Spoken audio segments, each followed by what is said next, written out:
اور دوسرا آدمی جس نے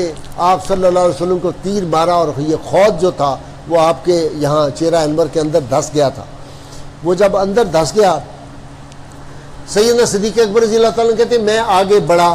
میں نے کوشش کی کہ میں یہ نکالوں آپ کے خود مبارک کو، تو ابو عبیدہ بن جراح انہوں نے کہا صدیق اکبر تمہاری بڑی مہربانی، تم تو حضور کے پہلے بڑے قریب ہو، یہ سعادت مجھے لے لینا، تمہاری مہربانی۔ کہتے ہیں وہ آگے ہوئے اور انہوں نے جا کے اپنے دانتوں سے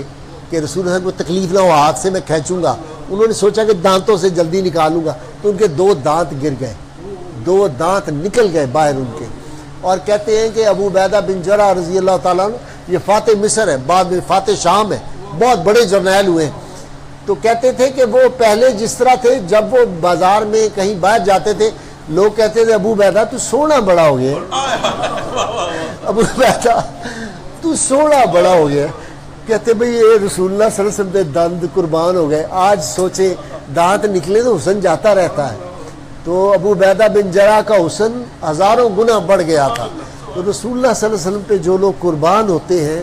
پھر ان کو اتنی عنایات، اتنی کرم نوازیاں ملتی ہیں، جیسے رسول اللہ صلی اللہ علیہ وسلم کو غلام ملے ایسے غلام کسی کو دنیا میں نہیں ملے، ایسے محبت اور عاشق کسی کو نہیں ملے۔ وقت چونکہ